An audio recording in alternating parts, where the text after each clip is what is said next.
கிறிஸ்தவங்க தங்களுடைய மதத்தை பரப்புறதுக்காகவும் தங்களுடைய மதத்தை காப்பாற்றுறதுக்காகவும் எந்த அளவு பொய் சொல்லுவாங்க, எவ்வளவு அபத்தமான கூற்றுக்களை எல்லாம் முன் வைப்பாங்க அப்படிங்கிறதுக்கு ஒரு நல்ல உதாரணத்தை தான் இன்றைக்கி நம்ம பார்க்க போகிறோம். சமீபத்தில் நம்முடைய சேனலில் ஒரு கிறிஸ்தவர் இப்படி ஒரு கமெண்ட்டை பதிவு பண்ணியிருக்கார். அது என்னன்னு பாருங்கள் திரையில். அவர் என்கிட்ட சொல்கிறார், தம்பி, கிறிஸ்தவம் இல்லை என்றால் நம் நாடு படிப்பறிவுக்கு எங்கே போயிருக்கும், சிந்தித்து பாருங்கள். அதாவது வெள்ளைக்காரங்களும் கிறிஸ்தவமும் இந்தியாவுக்கு வராமல் இருந்திருந்தால் நமக்கு அறிவே வந்திருக்காது அப்படின்னு இவர் சொல்கிறார். அவங்க வந்ததுனால தான் நமக்கு கல்வி அறிவே வந்துச்சான். இப்படிப்பட்ட ஒரு பொய்யான பழைய அடிமைத்தனமான வாதத்தை இவர் முன் வச்சிருக்கார். இதுக்கு நான் ஒரு பதில் கொடுத்தேன். அது என்னன்னு தெரியல பாரு. அவர் சொன்னதுக்கு ஆமான்னு சொல்கிறேன். ஆமாம், அடுத்த நாட்டை கைப்பற்றி கொள்ளையடிப்பது எப்படி என்கிற படிப்பறிவை கொடுத்தவர்கள் கிறிஸ்தவ வெள்ளைக்காரர்கள் தானே, சரியாகத்தான் பேசுகிறீர்கள். இப்படி அவருக்கு நான் பதில் கொடுத்தேன். இவங்க இந்த பிரிட்டிஷ்காரங்க காலத்தில் இந்தியாவில் என்னென்னவெல்லாம் நடந்துச்சோ அதெல்லாம் எடுத்து காமிச்சு கிறிஸ்தவர்கள் இதெல்லாம் நமக்கு செஞ்சுருக்காங்க, இந்தியா இதன் மூலமாக இப்படிப்பட்ட வளர்ச்சியை அடைஞ்சிருக்கு, கிறிஸ்தவம் இல்லைன்னா நமக்கெல்லாம் படிப்பறிவே இருக்காது அப்படின்னு சொல்லிக்கிட்டு இருக்கிறாங்கல்ல. அதனால் நான் சொன்னேன், அந்த வெள்ளைக்காரன் இந்தியாவுக்கு வந்தது எதுக்கு? கொள்ளையடிக்கிறதுக்கு. இந்தியாவில் இருக்கிற செல்வங்களை கொள்ளையடிக்கிறதுக்கு தான் அவன் வந்தான். அப்போது இந்த கிறிஸ்தவ வெள்ளைக்காரர்கள் இந்தியாவுக்கு நமக்கு படிப்பறிவை கொடுத்துருக்குறாங்கன்னா என்ன படிப்பறிவை கொடுத்துருக்காங்க? ஒரு நாட்டை கைப்பற்றி கொள்ளையடிக்கிறது எப்படி அப்படின்னு நமக்கு படிப்பறிவை கொடுத்துட்டு போயிருக்கிறாங்க அப்படின்னு இவருக்கு சொன்னேன். இப்படி நான் எழுதின உடனே ஒரு கிறிஸ்தவ தற்காப்பு ஊழியர் ஓடி வந்துட்டார் கிறிஸ்தவத்தை காப்பாற்றுறதுக்கு. அவர் என்னுடைய கமெண்ட்டுக்கு கீழே எனக்கு பதில் கொடுத்துருக்கார். அவர் என்ன எழுதியிருக்காருன்னு பாருங்கள். உங்களுக்கு பௌதீக மற்றும் ஆன்மீக உலகத்தை பற்றிய அடிப்படை அறிவு இல்லை. பிரிட்டிஷ்காரர்கள் இந்தியா என்ற தேசத்தை உருவாக்குவதற்காக பயன்படுத்தப்பட்ட கருவிகள் மட்டுமே. ஒரு தேசத்தை இலவசமாக உருவாக்குவதற்காக யாரும் வந்து துன்பப்பட மாட்டார்கள். அதை யாரும் இலவசமாக செய்ய மாட்டார்கள். எனவே பிரிட்டிஷ்காரரின் பண ஆசை அதை செய்ய பயன்படுத்தப்பட்டது. முதலாம் மற்றும் இரண்டாம் உலகப் போர்களின் போது அவர்கள் தங்கள் அட்டூழியங்களுக்கான விலையை கொடுத்தார்கள். மேலும் இந்தியா சதி, குழந்தை திருமணம், குழந்தை விதவை, தீண்டாமை, சாதி பாகுபாடு, பெண் அடிமைத்தனம் போன்ற எண்ணற்ற மூட நம்பிக்கைகள் மற்றும் தீய பழக்கங்களால் நிறைந்திருந்தது. அந்த சமூக அநீதிகளை உடைக்க ஆங்கிலேயர்கள் பயன்படுத்தப்பட்டனர். அவர்களுடைய வேலை முடிந்ததும் அவர்கள் கடவுளால் அல்லது ஆன்மீக சக்திகளால் திருப்பி அனுப்பப்பட்டனர். கிறிஸ்தவத்தை பற்றி பேசாதீர்கள். உங்களுக்கு இந்த உலகத்தை பற்றியும் அது ஆன்மீக சக்திகளால் எவ்வாறு ஆளப்படுகிறது என்பதை பற்றியும் ஒன்றும் தெரியாது. உங்கள் காணொளி மற்றும் கருத்துக்களிலிருந்து இது தெளிவாகிறது. இவர் கிறிஸ்தவத்துக்கு ஆதரவாக குரல் கொடுக்குறார்.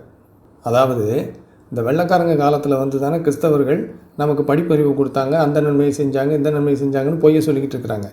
ஆனால் அந்த வெள்ளைக்காரன் வந்ததே கொள்ளையடிக்கிறதுக்கு அப்படின்னு நான் சொன்ன உடனே வெள்ளைக்காரன் கொள்ளையடித்ததே கிறிஸ்தவ கடவுளுடைய திட்டம்ங்கிறார் இவர்.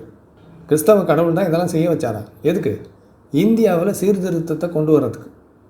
அதாவது ஒரு கிறிஸ்தவ நாடு இன்னொரு நாட்டை ஆக்கிரமித்து கொள்ளையடித்ததும் மனித உரிமை மீறல்களை நடத்தியதும் தவறு அப்படிங்கிறத மறைக்கிறதுக்காக அப்படியெல்லாம் அவங்க அக்கிரமம் பண்ணது இந்தியாவின் நலனுக்காக கிறிஸ்தவ கடவுள் வகுத்த திட்டம் அப்படின்னு ஒரு பொய்யை இங்கே பதிவு பண்ணியிருக்க.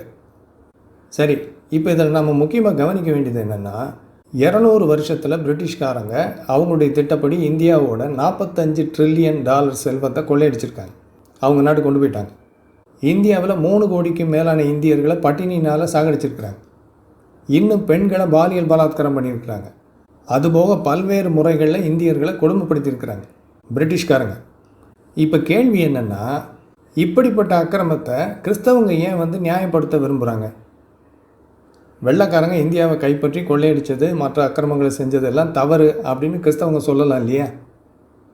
இப்போ கிறிஸ்தவங்க வெள்ளைக்காரன் செஞ்ச எந்த அக்கிரமத்தையும் மறுக்கலை. வெள்ளைக்காரன் தப்பெல்லாம் பண்ணலை அப்படின்னு சொல்லலை. அவன் செஞ்ச எல்லா அக்கிரமத்தையும் ஒத்துக்கிறாங்க.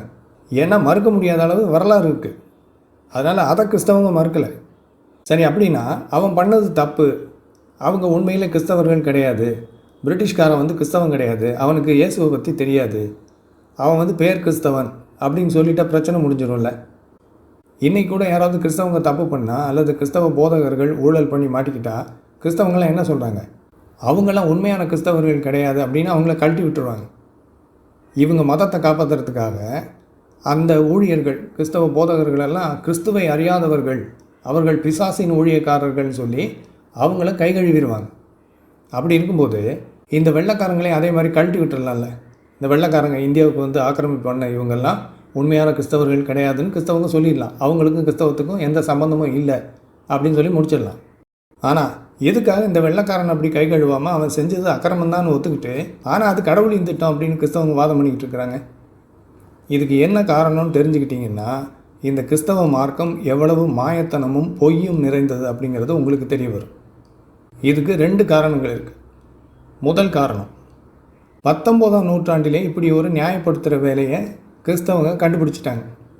அதாவது பிரிட்டிஷ்காரங்க இந்தியாவை கைப்பற்றி கொள்ளையடித்தது, அக்கிரமங்கள்லாம் பண்ணது கடவுளின் திட்டப்படி நடந்த ஒரு செயல் அப்படின்னு ஒரு பொய்யை 19ஆம் நூற்றாண்டிலேயே ஐரோப்பாவில் உருவாக்கிட்டாங்க கிறிஸ்தவர்கள்.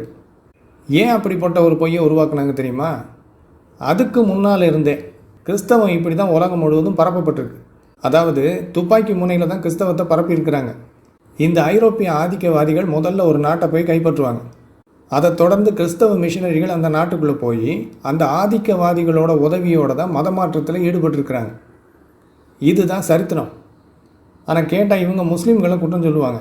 இஸ்லாம் கத்தி முனையில் பரப்பப்பட்டதுன்னு கிறிஸ்தவர்கள் முஸ்லீம்களை பார்த்து குற்றம் சாட்டுவாங்க. ஆனால் உண்மையில் கிறிஸ்தவம் தான் துப்பாக்கி முனையில் பரப்பப்பட்ட ஒரு மார்க்கம், வன்முறையில் பரப்பப்பட்ட ஒரு மார்க்கம். சரியா? அப்போ இந்த கிறிஸ்தவம் பரப்பப்பட்ட இந்த விதம் இருக்கு இல்லையா, இதை நியாயப்படுத்துறதுக்காக தான் இப்படி ஒரு பொய்யை உருவாக்கியிருக்கிறாங்க. அந்த பொய்யின் அடிப்படையில் தான் பிரிட்டிஷ்காரங்க இந்தியாவை வந்து கைப்பற்றினதும் கடவுளின் திட்டம் அப்படிங்கிற ஒரு பொய்யை அன்றைக்கி பரப்பியிருக்கிறாங்க. அந்த பொய்யத்தான் இந்த கிறிஸ்தவர் எடுத்து நம்மகிட்ட சொல்லிக்கிட்டு இருக்கார் கமெண்ட்டில். இப்படி தங்களுடைய மதத்தை பரப்புறதை நியாயப்படுத்துறதுக்காக கடவுளே இப்படி அடித்து கொலை பண்ணி மதத்தை பரப்பணும்னு ஒரு திட்டத்தோட இவங்களை ஒவ்வொரு நாட்டுக்கு அனுப்பி அந்த நாடுகளை ஆக்கிரமித்து கொள்ளையடித்து அதில் ஒரு பாகமாக சுவிசேஷத்தை அறிவித்து மதமாற்றம் பண்ணியிருக்கார் அப்படின்னு ஒரு ஐடியாவை உருவாக்கி அன்றைக்கே பரப்பிட்டாங்க. யார் இதை பரப்புனது? கிறிஸ்தவ மிஷினரி இயக்கங்கள். கேட்டால் நாங்கள் இயேசுவுக்காக இரத்த சாட்சியாக மறிக்கிறோம் அப்படின்னு இன்னொரு பொய்யையும் சொல்கிறாங்க. உண்மையில் இரத்த சாட்சியாக மறித்தது இவங்க இல்லை, கிறிஸ்தவ மிஷினரிகள் இல்லை. இவங்க பண்ண அக்கிரமத்தினால வேற்று மதத்தை சேர்ந்த அப்பாவி மக்கள் தான் இரத்த சாட்சியாக மறித்திருக்கிறாங்க. நம்ம நாட்டில் கூட கோவாவில் குடும்பத்தில் இருக்கிற ஒருத்தரை கொலை பண்ணி குடும்பத்தில் இருக்கிற மற்றவங்களெல்லாம் மதமாற்றம் பண்ணியிருக்கிறாங்க இந்த கிறிஸ்தவ மிஷினரிகள். அது நம்ம தனியாக பார்க்க வேண்டிய ஒரு வரலாறு. அப்போது அக்கிரமம் பண்ணது பூரா இந்த கிறிஸ்தவ மிஷினரிகள் தான். ஆனால் கேட்டால் நாங்கள் ஆடுகளைப் போல அடிக்கப்படுகிறோம் அப்படின்னு பயங்கரமாக நடிப்பாங்க. சரி, அப்போ இந்த கிறிஸ்தவர்கள் பிரிட்டிஷ்காரங்க பண்ண எல்லா அக்கிரமத்தையும் நியாயப்படுத்துறதுக்கு முதல் காரணம் இதுதான்.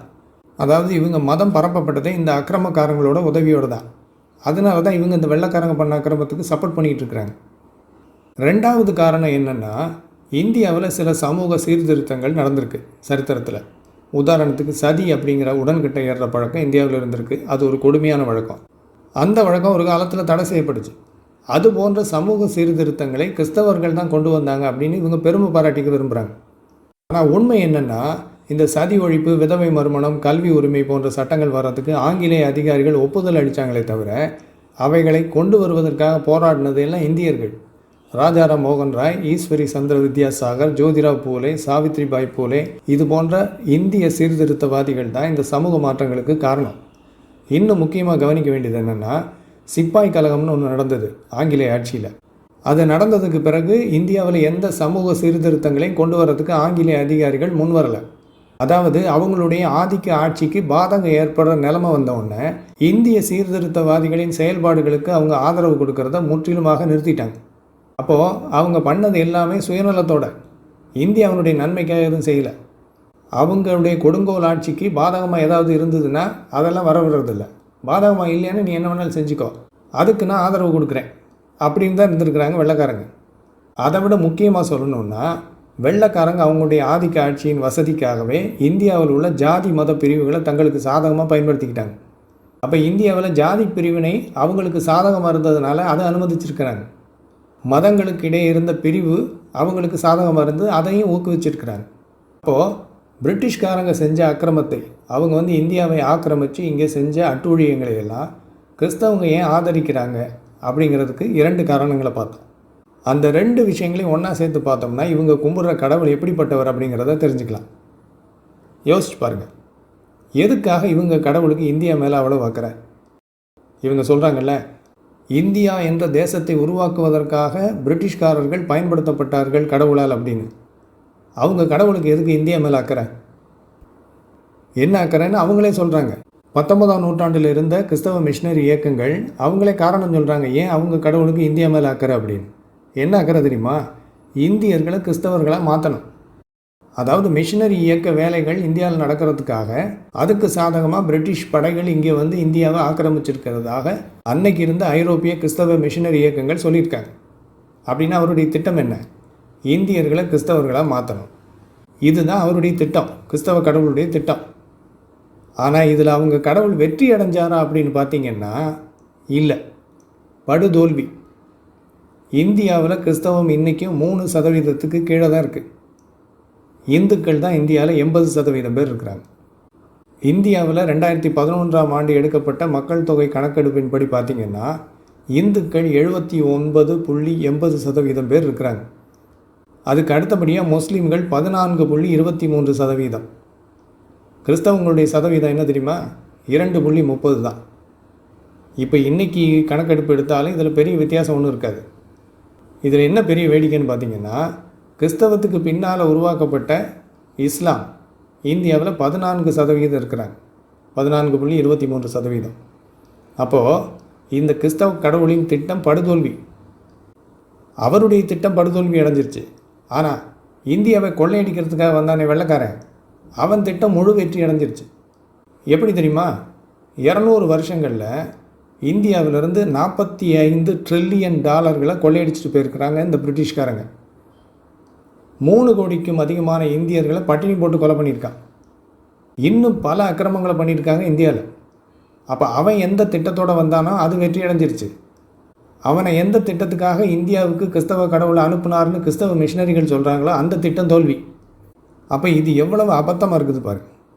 பிரிட்டிஷ்காரன் இந்தியாவை ஆக்கிரமித்தது கிறிஸ்தவ கடவுளின் திட்டம் அப்படின்னா அந்த திட்டத்தில் அந்த கடவுளுடைய நோக்கம் தோல்வி அடைஞ்சு அந்த கொள்ளைக்காரங்களுடைய நோக்கம் நிறைவேறியிருக்கு. இப்படிப்பட்ட ஒரு கடவுளை இவங்க கும்பிட்டுட்டு இருக்கிறாங்க.